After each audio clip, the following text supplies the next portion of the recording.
யெப்தாவின் மகள் பலியிடப்பட்டாளா? இந்த தலைப்பில் உங்களோடு நான் பகிர்ந்து கொள்ள வந்திருக்கிறேன். இந்த உண்மையை அறிவதற்கு முன்னாலே நம் தேவன் நரபலியை ஏற்றுக்கொள்வாரா, மனித பலியை ஏற்றுக்கொள்வாரா என்ற விஷயத்தை புரிந்து கொள்ள வேண்டும். உபாகமம் 18ஆம் அதிகாரம் 10ஆம் வசனம், எசேக்கியேல் 16ஆம் அதிகாரம் 21ஆம் வசனம், லேவியர் 20ஆம் அதிகாரம் 1-2 வசனங்களை எல்லாம் வாசித்தால் நரபலியை நம் தேவன் அருவருக்கிறார். அவர் கொடுத்த தன் சாயலும் ரூபமும்படியான மனித ஆவியை கொல்லுவதற்கு நம் தேவன் விரும்புவாரா? சிந்தியுங்கள்.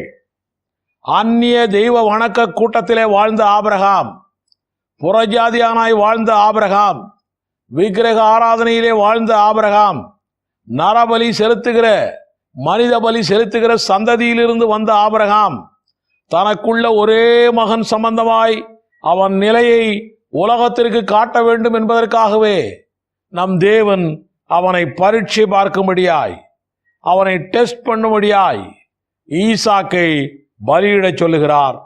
அதுவும் ஈசாக்கு பலியாகவில்லை.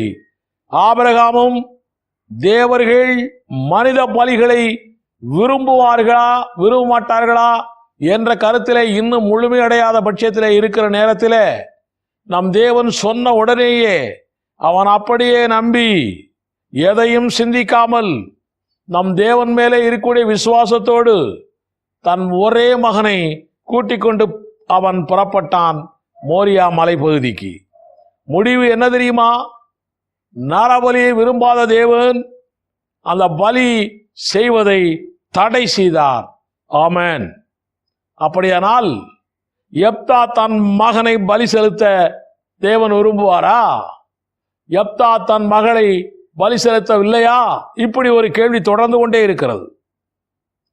யெப்தாவுடைய பொருத்தனை என்ன தெரியுமா? அதை முதலில் நம்முடைய மக்கள் புரிந்து கொள்ள வேண்டும். யெப்தாவுடைய பொருத்தனை என்ன தெரியுமா? நியாயாதிபதிகள் 11ஆம் அதிகாரம் 31ஆம் வசனத்திலே சொல்லப்பட்டிருக்கிறது.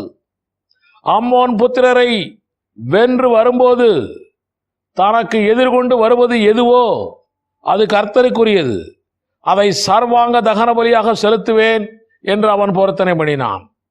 இப்படியான தமிழ் மொழிபெயர்ப்பு சற்று தவறாயிருக்கிறது. சரியான மொழிபெயர்ப்பு இன்டர்லீனியன் ஹீப்ரு பைபிளிலிருந்து பார்க்கலாம். நான் அதை வாசிக்கிறேன், கேளுங்கள். The things which comes out from the doors of my house to meet me when I return in peace from the sons of Ammon shall belong to Jehovah, and I will offer it instead of burnt offering. Instead of burnt offering. யெப்தாவின் பொருத்தனை 1, தேவனுக்கு ஒப்பு கொடுத்தல். 2, அப்படி தேவனுக்கு ஒப்பு கொடுக்கிறது பரிசுத்தமான ஒன்றானால் அதை தகன பலியாக்குவது. இதுதான் அவனுடைய பொருத்தனையாக இருந்தது. தேவனுக்கு ஒப்பு கொடுத்தல் எப்படி என்று லேவியர் 27ஆம் அதிகாரத்திலே சொல்லப்பட்டிருக்கிறது. பிள்ளைகளை பொருத்தனையாய் ஒப்பு கொடுத்தால் அந்த பிள்ளைகளை பலியிடக்கூடாது. மாறாக அந்த பிள்ளைகளுக்காய் தேவனால் நிர்ணயிக்கப்பட்ட பணம் எவ்வளவோ அந்த பணத்தை ஆசாரியனிடம் கொடுக்க வேண்டும். பலியிடுகிற அதுவும் அப்பழுக்கில்லாத மிருகங்களைத்தான் பலியிட வேண்டும். இந்த காரியத்திலே யெப்தாவுடைய விஷயத்துக்கு வரலாம். யெப்தா ஜெயித்து வரும்போது எதிர்கொண்டு வந்தது ஆடோ மாடோ புறாவோ என்றால் அவைகளை பலியிட வேதம் இடமளிக்கிறது. மாறாக பன்றியோ நாயோ மனிதர்களோ எதிரிலே வந்தால் அவைகளை பலியிட முடியாது. இங்கே யெப்தாவுக்கு முன்னாலே வந்ததோ யெப்தாவுடைய மகள். எனவே அவனின் 2வது பொருத்தனையைத்தான் அவனால் செய்ய முடியாதே ஒழிய 1வது பொருத்தனையை அவன் செய்ய முடியும். மறுபடியும் அது என்ன 2 பொருத்தனை என்று உங்களுக்கு சொல்லுகிறேன். மறுபடியும் இன்டர்லீனியர் ஹீப்ரு பைபிளில் என்ன சொல்லி இருக்கிறது என்று சொல்லுகிறேன். 1வது பொருத்தனை தேவனுக்கு ஒப்பு கொடுத்தல். 2வது பொருத்தனை பரிசுத்தமான ஒன்றானால் அது தகன பலியாக்கப்படுதல். இப்போ அந்த யெப்தாவுடைய மகள் வந்ததினாலே இரண்டாவது பொருத்தனையை அவனால் செய்ய முடியாது. ஒன்றாவது பொருத்தனையை செய்யலாம். இரண்டாவது பொருத்தனையை அவன் செய்ய வேண்டும் என்றால் லேவியரிலே சொல்லப்பட்டபடி முதல் பொருத்தனையை மாத்திரமே செய்ய முடியும். தன்னுடைய ஒரே பிள்ளையை தேவனுக்கு கன்னிகை என்ற நிலையிலே ஒப்பு கொடுக்க எப்தா விரும்பவில்லை. ஆனாலே அவனுடைய மனம் கலங்கினது. யோவான் 3:16 வாசித்தோம் என்றால், பிதாவாகிய தேவன் ஒருவர்தான் தன் ஒரே மகனை நமக்காக சாக கொடுத்தார். எப்தாவுக்கு அப்படிப்பட்ட உள்ளம் வரவில்லை. ஆனாலே அவன் கலங்கினான்.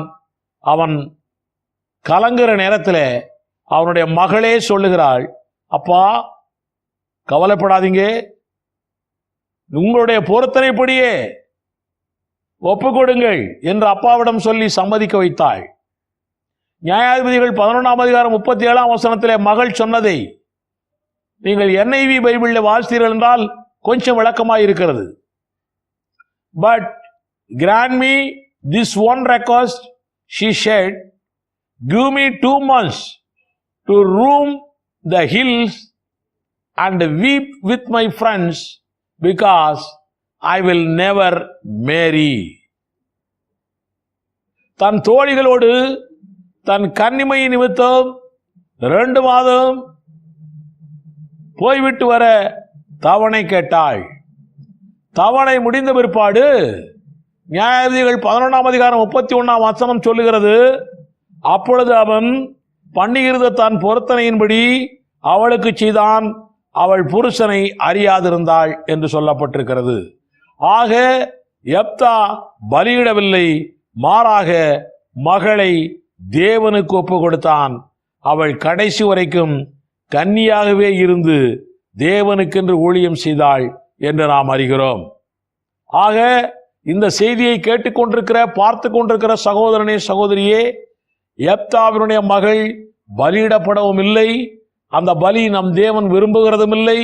அப்படியே பலியிட்டாலும் ஆபிரகாமுடைய பலியை தடுத்த தேவன் நிச்சயமாய் இந்த பலியையும் நிச்சயமாய் தடுத்திருப்பார். ஆனாலே நம் தேவனுக்கு சாத்தானுடைய செயல்பாடுகளுக்கு ஏற்றது என்ற ஒரு நிலை வராத பட்சத்திலே அப்படி ஒரு நிலையை உருவாக்க வேண்டாம் என்று உங்களுக்கு சொல்லுகிறேன். எப்தாவின் மகள் பலியிடப்படவே இல்லை. அவள் தேவனுக்காக ஒப்பு கொடுக்கப்பட்டாள். கன்னியாகவே அவள் இருந்தாள். ஆமென்.